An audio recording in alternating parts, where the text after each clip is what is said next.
என்னிடத்தில் விசுவாசமாய் இருக்கிறவன் எவனும் இருளில் இருப்பதில்லை. ஆமென். சில வசனங்களை நான் உங்களோடு தியானித்து நான் ஜெபிக்க போகிறோம். யோவான் 12ஆம் அதிகாரம் 46வது வசனத்திலிருந்து தொடர்ச்சியாக நாம் ஒன்றாக தியானிக்க போகிறோம். 46வது வசனத்தை வாசிப்போம். என்னிடத்தில் விசுவாசமாய் இருக்கிறவன் எவனும் இருளில் இராதபடிக்கு நான் உலகத்திற்கு ஒளியாக வந்தேன். இயேசு கிறிஸ்து இந்த உலகத்தில் இருளிலே இருக்கிற ஜனங்களை வெளிச்சத்தை கண்டார்கள் என்று வேதம் சொல்கிறது போல, யார் இயேசுவிடத்திலே விசுவாசமாய் இருக்கிறானோ, விசுவாசத்திலே நடக்கிறார்களோ, அவர்கள் இருளிலே இருப்பதில்லை. அவர்கள் எங்கே இருப்பார்களாம்? வெளிச்சத்திலே இருப்பார்கள். ஹல்லேலூயா. விசுவாசமாய் இருக்கிறவன் இருளிலே அவன் நடப்பதில்லை. விசுவாசத்தில் இருக்கிறவன் ஒரு நாள் சோர்ந்து போவதில்லை. அதுதான் இயேசு கிறிஸ்து சொல்லுகிறார், என்னிடத்தில் விசுவாசமாய் இருக்கிறவன் எவனும் இருளில் இராதபடிக்கு நான் உலகத்திற்கு ஒளியாக வந்தேன். இயேசு இந்த உலகத்திற்கு வந்ததே இருளில் இருக்கிற ஜனங்களை வெளிச்சத்திலே கொண்டு வரும்படி. சாஸ்திரிகள் எல்லாரும் அந்த நட்சத்திரங்களை பார்த்து இயேசு பிறந்த இடத்தை அடையாளமாய் அது கண்டு கொண்டார்கள். ஹல்லேலூயா. யார் இயேசு மேல ஒரு விசுவாசமாய் இருக்கிறார்களோ, யார் இயேசு மேல ஒரு நம்பிக்கையா இருக்கிறார்களோ, ஆண்டவர் சொல்லுகிறார், அவர்கள் இருளிலே இருப்பதில்லை. ஹல்லேலூயா. யோவான் 1ஆம் அதிகாரம் 9வது வசனத்தில் நீங்க வாசித்து பாருங்கள். அங்கே அழகாக தேவன் சொல்லுகிறார், உலகத்தில் வந்து எந்த மனுஷனையும் பிரகாசிக்கிற மெய்யான ஒளி. ஹல்லேலூயா. இந்த உலகத்திற்கு ஒரே ஒரு ஒளி, ஒரே தெய்வம், ஒரே ரட்சகர். ஹல்லேலூயா. உலகத்திலே இது கிறிஸ்தவங்க மாத்திர கிறிஸ்துமஸ் கொண்டாடுகிற ஒரு பண்டிகை கிடையாது. உலகத்திலே உலகம் முழுவதும் கொண்டாடுகிற ஒரு பண்டிகை இது. இயேசு உலக ரட்சகராக உலகத்தில் இருக்கிற எல்லாருடைய மனுஷர்களுக்காக இயேசு பிறந்தார். யோவான் அதை தான் 1:9 இந்த வசனத்தை வாசிக்கிற பாருங்க. உலகத்திலே வந்து எந்த மனுஷனையும் பிரகாசிக்கிற ஒளியே அந்த மெய்யான ஒளி. மெய்யான ஒளிங்க அவரு. இருளில் நடக்கிற ஜனங்களுக்கு ஒரு மெய்யான ஒளியாக இயேசு இந்த உலகத்திற்கு வந்தார். அவர் வந்து எந்த மனுஷனையும் பிரகாசிக்கிற மெய்யான ஒளி. ஹல்லேலூயா. நீ ஒன்னும் இல்லாம ஒன்னும் தெரியாம நீ ஆண்டவரிடத்துல வந்தா கூட உன்னை உலகத்திலே உன்னை பிரகாசிக்கிற ஒரு தெய்வமாய் இயேசு இருக்கிறார். ஹல்லேலூயா. நீ இருளிலே இருக்கிறையா? ஆண்டவர் உனக்கு ஒரு வெளிச்சம் இன்னைக்கு இயேசு உனக்காக பிறந்திருக்கிறார்.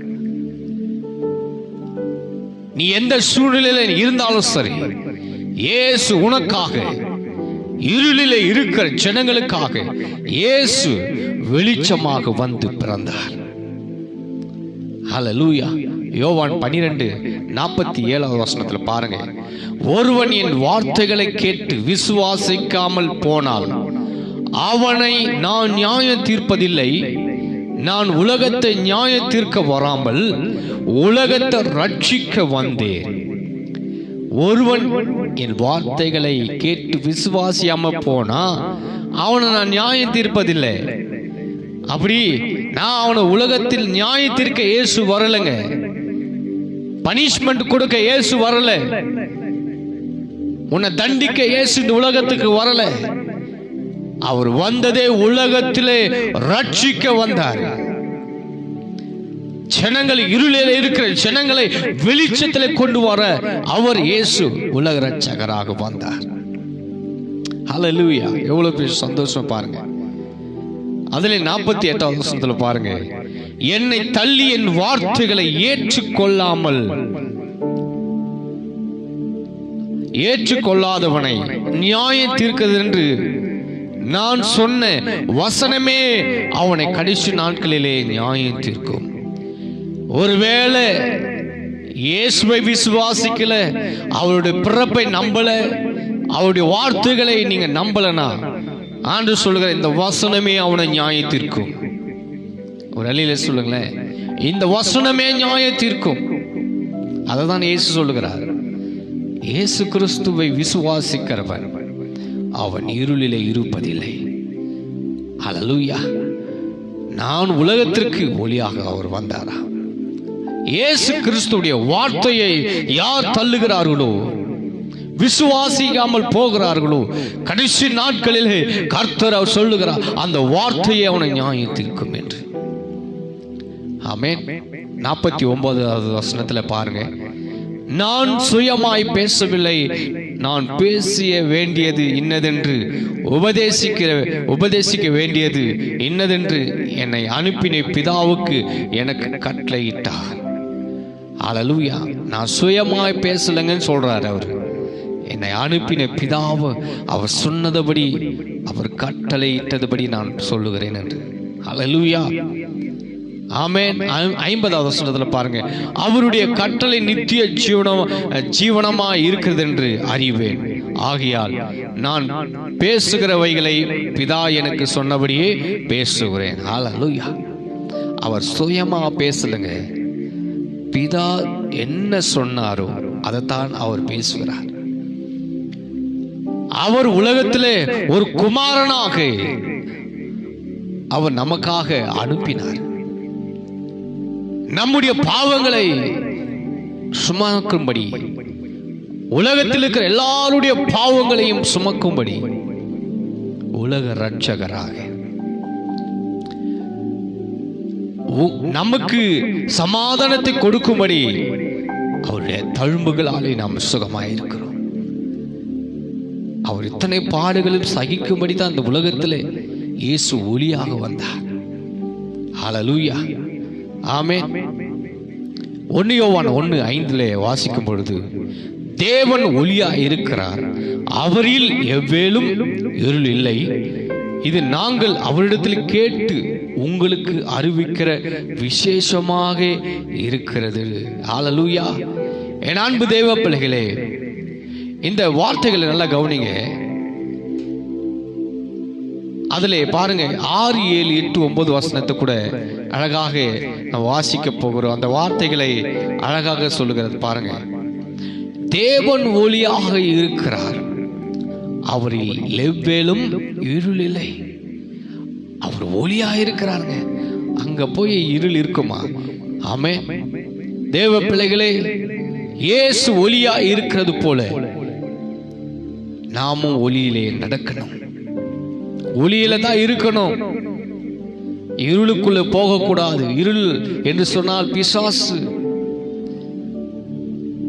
ஏசாயா 60:2 நீங்க வாசித்து, காரிருள் ஜனங்களை மூடும், ஆனாலும் இயேசுவை விசுவாசிக்கிறவர்களுக்கு வெளிச்சம் உதிக்கும், அவளுடைய வாழ்க்கை பிரகாசமாய் இருக்கும். அவர்கள் இருளில் நடப்பது இல்லை, வெளிச்சத்திலே நடப்பார்கள். என் அன்பு தெய்வ பிள்ளைகளே, யாரிட தேவனிடத்தில் விசுவாசமாய் இருக்கிறானோ அவனுடைய வாழ்க்கையில இருள் இருப்பதில்லை. இயேசுவிடத்தில் யார் விசுவாசமா இருக்கிறார்களோ அவர்கள் நித்திய ஜீவனை அடைவார்கள். ஹல்லேலூயா! யார் இயேசுவை விசுவாசிக்கிறார்களோ அக்கினி தீர்ப்பு அவருக்கு இல்லை. ஆமென். இயேசு கிறிஸ்து ஒரு உலகத்தில் வெளிச்சமாக வந்தார். இருளில் நடக்கிற ஜனங்கள் பெரிய வெளிச்சத்தை கண்டார்கள் என்று வேதம் எழுதுகிறது. இருளிலே இருக்கிற ஜனங்கள் அந்த இடத்துல இருளிலே வாழ்ந்து கொண்டிருந்த ஜனங்களுக்கு ஒரு செய்தி என்னன்னா, இயேசு உலகத்திலே இரட்சகராக வெளிச்சமாக அந்த இடத்துல அவர் பிறந்தார். ஹல்லேலூயா. இயேசுடைய பிறப்பு நமக்கு ஒரு வெளிச்சமாக, ஹல்லேலூயா, வெளிச்சத்தின் பிள்ளைகளாக தேவன் நம்மை அழகாக அவர் நம்ம நடத்துகிறார். ஹல்லேலூயா. இயேசுவை விசுவாசிக்கிறவனுக்கு இருள் இருப்பதில்லை. ஹல்லேலூயா, ஹல்லேலூயா. அதைத்தான் இன்னைக்கு ஆண்டவர் நமக்கு இந்த வார்த்தை மூலமாய் சொல்லுகிறார். இயேசு இடத்துல யார் விசுவாசமா இருக்கிறானோ அவன் இருளிலே இல்லாதபடிக்கு நான் உலகத்திற்கு ஒளியாக இயேசு வந்தார். ஒருவேளை நீங்கள் இருளிலே இருக்கிறீங்களா? பாவ இருளிலே இருக்கிறீங்களா? இன்றைக்கு ஆண்டவர் சொல்லுகிறார், உன் இருள் வாழ்க்கை நீக்கும்படி, உன் இருளிலான இருக்கிற இடத்திலிருந்து உன்னை வெளியே மீட்கும்படி ஆண்டவர் உலகத்தின் ஒளியாக அவர் வந்திருக்கிறார். உனக்காகத்தான் இயேசு இந்த உலகத்துல ஒளியாக வந்து பிறந்தார். என் அன்பு தெய்வ பிள்ளைகளே, இந்த செய்தி யார் கேட்கிறீங்களோ உங்களுக்காகத்தான் இயேசு பிறந்திருக்கிறார். இயேசுவிடத்தில் விசுவாசமா இருங்க. இயேசுவிடத்தில் விசுவாசமா இருங்க. உங்கள் இருதயம் கலங்காது இருப்பதாக தேவனிடத்தில் விசுவாசமா இருங்க. என்னிடத்தில் விசுவாசமா இருங்கள். எப்படி இயேசு கிறிஸ்து பிதாவிடத்தில் விசுவாசமா இருக்கிறாரோ, அவருடைய கட்டளைகளை எப்படி அவர் போதித்துக் கொண்டு இருக்கிறாரோ, அதே போல இயேசுவிடத்தில் நீங்களும் விசுவாசமா இருந்தால் உங்க வாழ்க்கையில் இருள் இருப்பதில்லை என்று ஆண்டவர் சொல்கிறார். இருள் இருப்பதில்லை, அசுத்தம் இருப்பதில்லை. ஆண்டவரிடத்தில் நீங்கள் விசுவாசமா இருக்கும் பொழுது உங்க வாழ்க்கையில இருள் இருப்பதில்லை. ஹல்லேலூயா. இந்த வார்த்தைகளை கேட்டுக்கொண்டிருக்க தெய்வ பிள்ளைகளே, ஒருவேளை நீங்க எப்படி எடுத்துக்கொண்டு தெரியாது, இந்த வசனமே கடைசி நாட்களிலே நான் நியாய தீர்ப்பேன் என்று ஆண்டவர் சொல்கிறார். அவர் தான் இந்த நியாய தீர்க்க போகிறார். இன்னும் நம்ம ஆண்டவர் பிறப்பு குறித்து, இயேசு பிறந்த குறித்து நம்ம இன்னும் கூட நம்ம சொல்லிக் கொண்டிருக்கிறோம். இயேசு, ஹல்லேலூயா, அவர் பிறந்து எவ்வளோ வருஷம் ஆயிடுது. அவர் இன்னும் குழந்தையா இல்லைங்க. இன்னும் சில பேர் குழந்தையாவே பார்த்துருக்கிறோம். குழந்தையா இல்லைங்க. இயேசு ராஜாதி ராஜாவா வரப்போகிறார். அவர் வருகையை சந்திக்க ஆயத்தமாங்க. ஹல்லேலூயா. ஆயத்தமாக விசுவாசத்துல வாங்க. உறுதியா விசுவாசத்துல இயேசுவை நம்புங்க. இன்னும் அப்புறம் ஏற்றுக்கொள்ளலாம், இயேசு அப்புறம் ஏற்றுக்கொள்ளலாம் என்று நீங்க இருந்தீங்கன்னா கைவிடப்பட்டு போ. இயேசு உண்மையா நம்புங்க, விசுவாசி. உங்க வாழ்க்கை இருள் இருப்பதில்லை. கர்த்தர் உங்களை வெளிச்சத்திலே கொண்டு வருவார். நம்ம எல்லாரும் கண்களை மூடி இயேசு நோக்கி பார்ப்போம். வானத்தையும் பூமியும் படைத்த எங்கள் சர்வ வல்லமையுள்ள பிதாவாகிய தேவனே, இந்த நாளிலே என்னிடத்தில் விசுவாசமாக இருக்கிறவனும் அவன் இருளிலே இருப்பதில் என்று வார்த்தை கொண்டு எங்களோடு பேசுனதுக்காக ஸ்தோத்திரம். தகப்பனே, யாரெல்லாம் இருளிலே வாழ்ந்து கொண்டிருக்கிறார்களோ, பாவ இருளிலே யாரெல்லாம் வாழ்ந்து கொண்டிருக்கிறார்களோ, இன்னும் இயேசுவை அறியாமல் யாரெல்லாம் இருக்கிறார்களோ, இயேசுவே இந்த வார்த்தை கேட்டு அவர்கள் வெளிச்சத்தில் வரும்படி, எல்லா சூழ்நிலைகளும் மாறும்படி நான் ஜெபிக்கிறேன். சத்தியத்தை அறிவிக்கிற சத்தியம் உங்களை விடுதலையாக்கும் என்று இந்த சத்தியமான வார்த்தைகளை கேட்டு மனம் திரும்ப ஏசப்பா நீங்க உதவி செய்யும். இந்த நாள் இந்த செய்தி மூலமாக ஒவ்வொருவரும் தொட்டு நீர் ஆசீர்வதியும். இந்த வார்த்தை ஒவ்வொருடைய வாழ்க்கையிலும் வெளிச்சம் கொண்டு வரட்டும். இருளில் இருக்கிற ஜனங்களுக்கு ஒரு வெளிச்சம் உண்டாகட்டும். இயேசு எனக்காக பிறந்தார் என்று ஏற்றுக்கொள்ளட்டும். அப்படியே நீங்க இந்த செய்தி மூலமா யாரெல்லாம் கேட்டு ஏற்றுக்கொள்கிறார்கள் அவர்களை ஆசீர்வதிங்க சுவாமி. இந்த செய்தி மூலமாய் ஒவ்வொரு மக்களும் ஆசீர்வதிக்கப்பட கிருபை செய்யும். இயேசு கிறிஸ்துவின் உயிர்த்த இந்த வல்லமுள்ள நாமத்தில் நாங்கள் செவித்து ஆசீர்வதிக்கிறோம் பிதாவே. ஆமென், ஆமென். God bless you. கர்த்தர் உங்களை ஆசீர்வதிப்பாராக. ஆமென்.